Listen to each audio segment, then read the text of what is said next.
Hola, ¿ya sabes quién es este señor, esta planta, este insecto y este lugar en nuestro billete de 5.000 pesos colombianos? Bueno, pues vamos a ver.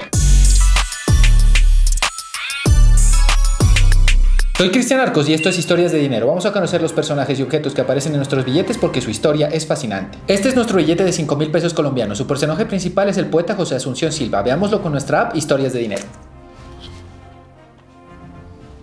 Y tu sombra, fina y lánguida, y mi sombra, por los rayos de la luna proyectada. José Asunción Silva es quizás el poeta más importante de Colombia. Su vida estuvo marcada por la oscuridad de la muerte de sus seres amados, por su propia muerte, no resuelta hasta hoy en día, por naufragios y tragedias, pero su vida también estuvo llena de refinamientos y lujos traídos de París. En fin, una vida llena de misterio, poesía, lujos y muerte. Por eso estamos vestidos así, un poco góticos hoy, para recordar a este misterioso poeta.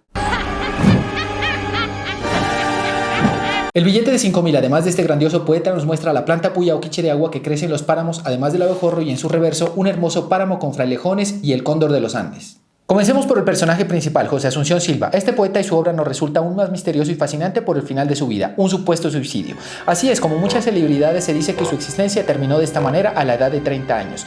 Sin embargo, historiadores y escritores plantean la hipótesis de un asesinato, tal como en la novela del escritor bogotano Ricardo Silva, El libro de la envidia, es decir, una muerte como muchas en Colombia no resuelta. Pero volvamos a sus inicios para intentar entender qué pudo haberlo llevado a tomar esta decisión siendo tan joven y talentoso. José Asunción nace el 27 de noviembre de 1865 en Bogotá. Es el primer hijo de una familia adinerada. Sus padres fueron Vicenta Gómez, descendiente de una prestigiosa familia antioqueña, de quien se dice era una mujer meticulosa, enérgica y exigente, muy diferente al carácter de su padre Ricardo, más idealista, soñador y apacible. Ricardo, de ascendencia santandereana, también provenía de una familia adinerada, así que a José Asunción no le faltaría nada, tenía todas las comodidades y el cariño posibles.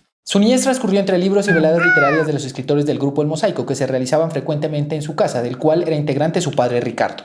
El Grupo El Mosaico fue una asociación de escritores nacida en 1858 que buscaba crear una literatura que describiera la naturaleza y la vida nacionales. Sus escritos se publicaban en un periódico del mismo nombre. Entonces imaginen la influencia que recibió José Asunción al ver a todos estos genios reunidos en su casa. Su madre Vicenta y sus abuelas fueron las encargadas de darle una formación culta, finura en los modales y elegancia en su presentación. Estudió en los mejores colegios de Bogotá, como el Liceo de la Infancia, el Colegio de San José y el Alemán. Siempre se destacó como uno de los mejores estudiantes, pero no compartía los entretenimientos habituales de los compañeros de clase. ¡Vamos, tira! Él prefería la lectura y compañía de sus autores favoritos: Charles Perrault, autor de La Caperucita Roja; Hans Christian Andersen, autor de La Sirenita; Jonathan Swift, autor de Los viajes de Gulliver; Rafael Pombo, autor de Renacuajo Paseador; y los hermanos Grimm, autores de una cantidad de cuentos, entre ellos La Bella Durmiente. Posterior a esta etapa escolar, su formación básicamente fue autodidacta, es decir, por sí mismo. Pero a sus 10 años, estos tiempos dorados y llenos de fantasía se ven opacados por la muerte de su hermano Andrés a causa de sarampión, y tan solo un año más tarde por la muerte de su otro hermanito de tan solo días de nacido, coincidencialmente un 24 de mayo, mismo día en el que años más tarde fallecería nuestro poeta. Para colmo de males, 2 años más tarde, es decir, cuando José Asunción tendría 13 años, muere su hermanita Inés. Pero bueno, para consuelo, luego nacerían 2 niñas más: Elvira, la hermana favorita de José Asunción, y Julia. Como era un jovencito elegante de buenas maneras, durante su adolescencia sufriría de la envidia de sus compañeros de edad, quienes lo veían como un chico fastidioso y presumido. Recelo que sentiría toda su vida aún de adulto por escritores y comerciantes, quienes no lo llamarían José Asunción, sino José Presunción o el niño bonito. Pero nada de esto detendría su sed de conocimiento de nuevos autores, descubriendo en su adolescencia grandes maestros como Gustavo Adolfo Bécquer, poeta español; Víctor Hugo, escritor francés, autor de Nuestra Señora de París, sí, el mismo del Jorobado de Notre Dame; Manuel Gutiérrez Nájera, autor mexicano; o José Martí, poeta y político cubano, iniciador del modernismo literario en Hispanoamérica junto con José Asunción Silva. ¿Pero qué es esto del modernismo literario? Bueno, un movimiento o un estilo surge como respuesta a otro movimiento o a un evento que surge en una época determinada. Por ejemplo, en el arte, el Renacimiento nació como una respuesta al arte gótico y medieval, quienes solo pintaban temas religiosos o sin perspectiva. El Renacimiento, por el contrario, se enriqueció de nuevos temas como la mitología y descubre la perspectiva. Entendido esto, contextualicemos el movimiento del modernismo literario. Este movimiento se da más o menos para el año de 1880. ¿Pero qué había pasado antes de 1880? Pues uno de los periodos más importantes de nuestra historia, la Revolución Industrial, que se da entre 1760 y 1840, un periodo que cambió para siempre la historia de nuestro mundo. Pues surgieron las máquinas que ayudaron a producir materiales en grandes cantidades y por lo tanto se da el comercio internacional. Cambia la forma de vida de la gente, pero también se dan algunas consecuencias negativas como la explotación laboral y la contaminación del planeta debido a la cantidad de fábricas que iban apareciendo. Entonces una revolución conlleva otra. En este caso la revolución industrial conlleva una revolución social que da como resultado las revueltas de las clases medias y obreras para quitar poder a las monarquías que en ese entonces gobernaban en varios países de Europa. Un ejemplo de ello es la Revolución Francesa. ¿Y por qué se dan estas revoluciones de las clases medias y obreras? Pues porque la Revolución Industrial le dio poder a las clases medias altas que se beneficiaban de las fábricas, las industrias, las empresas y así también querían tener poder en el gobierno. Y por otro lado, por la explotación laboral de los obreros que trabajaban prácticamente con nulos derechos. Entonces ambas clases se unen e intentan derrocar a estos reyes para crear una nueva forma de gobierno. Estas revueltas en Europa, por supuesto, influyen en el continente americano y da como resultado las revueltas para lograr la independencia de los reyes de España e instaurar nuevas formas de gobierno en cada país americano y libre. Entonces, a partir de estas revoluciones nace un nuevo mundo, uno más industrial y urbanizado, pues comienzan a conformarse las ciudades y la gente prefería mudarse a ellas. Y es aquí donde aparece el modernismo literario como respuesta a ese nuevo mundo más industrial y urbanizado. Por ello, el modernismo literario buscaba conectar al arte con la naturaleza, alejándose un poco de lo industrial que cada día crecía más y más y más. En las artes visuales el modernismo se conoció también como Art Nouveau o Modern Style, un arte nuevo, fresco, moderno que permeaba hasta los objetos más cotidianos, las farolas, las estaciones de tren, etc.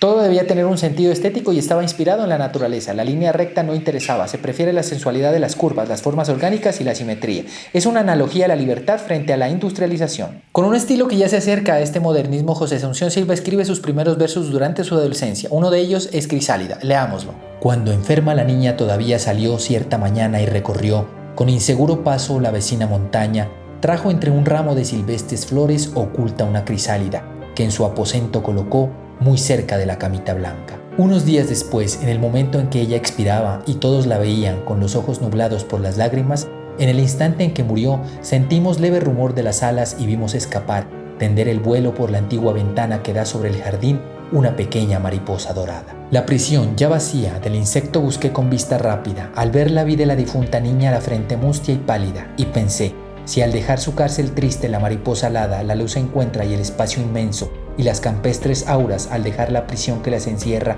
¿qué encontrarán las almas? Para entender el poema debemos partir de su título. Crisálida es el capullo donde se encuentra la larva desarrollándose hasta convertirse en mariposa. Allí tenemos el primer elemento de la naturaleza. Esta mariposa es la metáfora de una niña que muere. La mariposa sugiere también la libertad y la belleza del alma, pero también fragilidad. Por lo tanto, narra la historia de una niña que muere, escrito en memoria de su hermanita Inés, muerta a los 6 años de edad cuando José Asunción tenía 11 años. Y luego de la narración, en el párrafo final, José Asunción se hace una pregunta existencial. ¿Qué encontrarán las almas?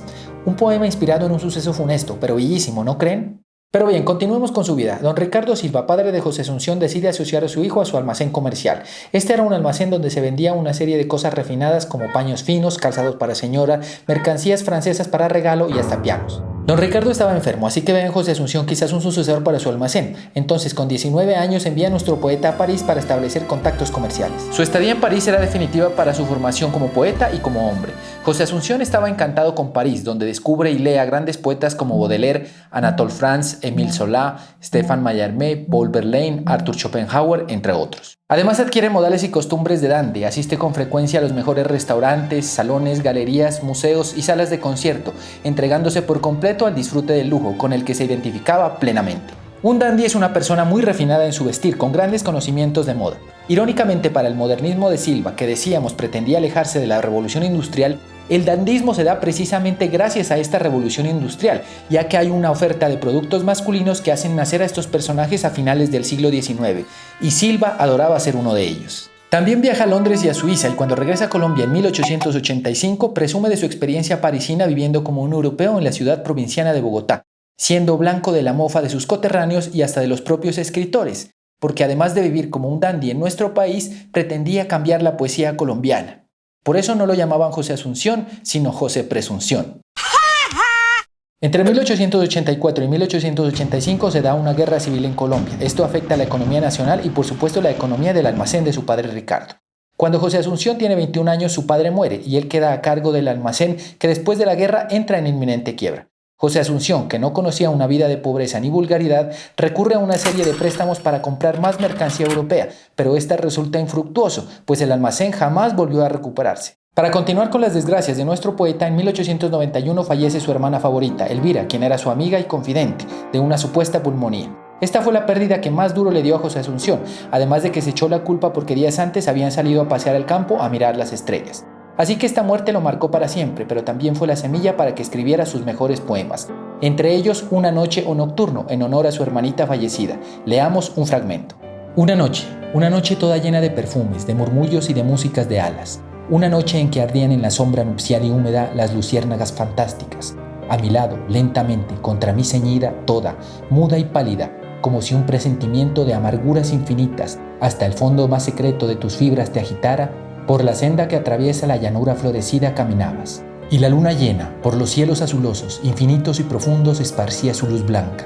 Y tu sombra, fina y lánguida, y mi sombra, por los rayos de la luna proyectada sobre las arenas tristes de la senda se juntaban. Y eran una, y eran una, y eran una sola sombra larga, y eran una sola sombra larga, y eran una sola sombra larga.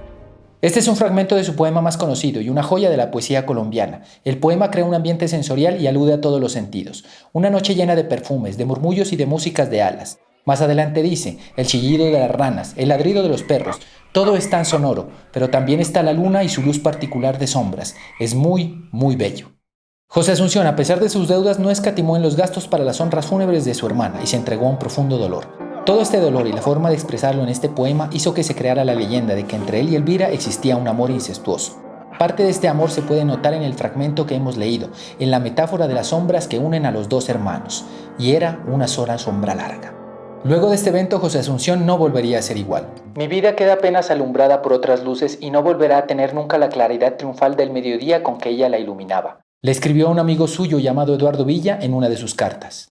Agobiado por las deudas, el almacén lleva a la quiebra definitiva a finales de 1892 y a José Asunción se le abren 52 procesos judiciales. Pero José Asunción no escatimaría en gastos, pues como hemos visto era un hombre acostumbrado a los lujos y al refinamiento, así que sin ingresos decide aceptar en 1894 el cargo como agregado cultural de la Embajada colombiana en Venezuela. Bienvenidos a Venezuela. Sin embargo, José Asunción no era un hombre que se amarrara a un empleo como cualquier mortal, así que sale a flote su carácter en la embajada y las relaciones con sus superiores desmejoran, pues sus continuos incumplimientos y la insolencia con que se dirigía a ellos le costaron el cargo. I'm sorry, you're fired. Get out of here. Así que en 1895 Silva regresa a Colombia por embarcación. Traía consigo algunos pianos que había conseguido en Caracas para negociar y un par de manuscritos que publicar. Aún guardaba la esperanza de conseguir una gran suma de dinero por ello. Pero la tragedia no lo dejaría tranquilo, pues el capitán del barco se emborracha y lo estrella contra una roca, naufragando durante 3 días. ¿Qué es lo que pasa? ¿Qué cosa golpeamos? Debió ser un arrecife. Silva vería cómo sus pianos y sus manuscritos se hundían, junto con sus esperanzas de volver a ser rico.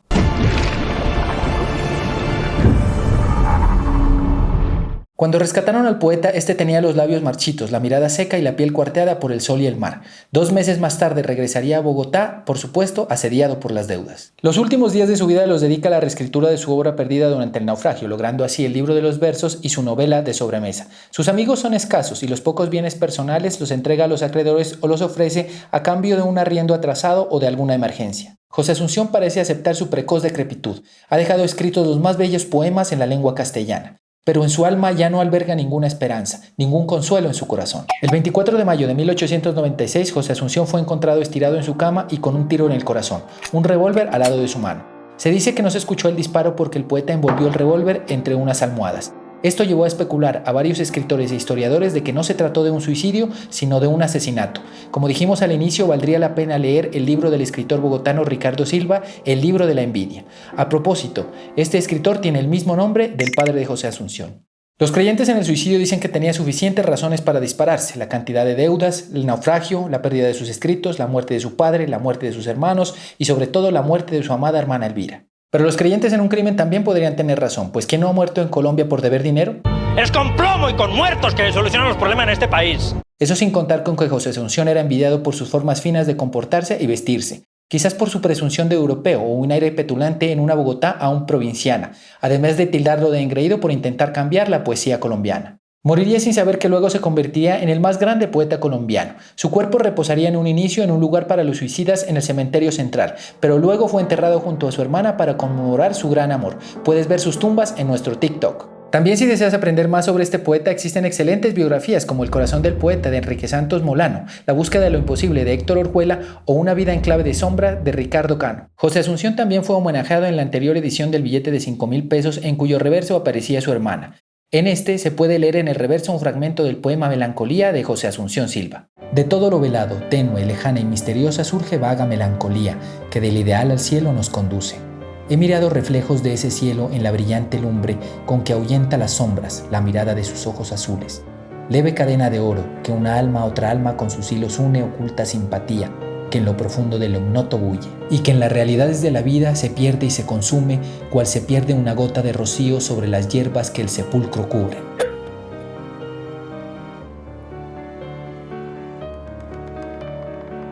Pero bueno, es momento de hablar de otros elementos del billete y todos hacen alusión a la biodiversidad colombiana. En el frente encontramos a la planta puya o quiche de agua, nativa de los páramos de la cordillera oriental y central de los Andes, en Colombia. Semejante a los frailejones, en sus hojas retiene agua y esto ayuda al crecimiento de quebradas y riachuelos que luego se transformarán en ríos. Más abajo tenemos al abejorro. Ojo, no es una abeja, sino un abejorro. Es un poco más grande y más fuerte y es un tremendo polinizador que ayuda a la producción de varios alimentos. Y en el reverso del billete tenemos un increíble páramo con sus frailejones y un cóndor andino. ¿Saben ustedes por qué son tan importantes los páramos? Comencemos diciendo que a grandes rasgos un páramo es un ecosistema, es decir, un sistema biológico compuesto por plantas y animales que se ubican en las partes altas de las montañas, entre los 3.400 y los 5.000 metros de altura. Seguro en sus paseos han visto uno, son fríos, nublados, silenciosos y con muchos frailejones.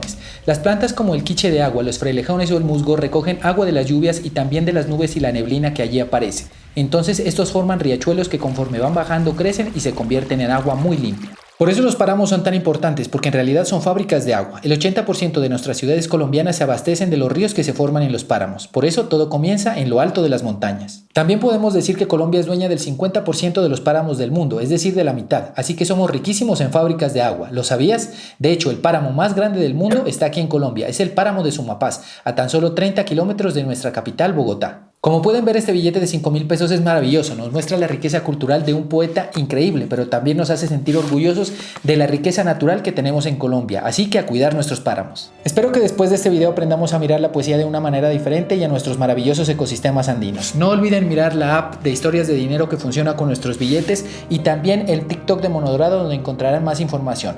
Y no olviden visitar la web de la moneda colombiana de Historias de Dinero. Hasta un próximo billete.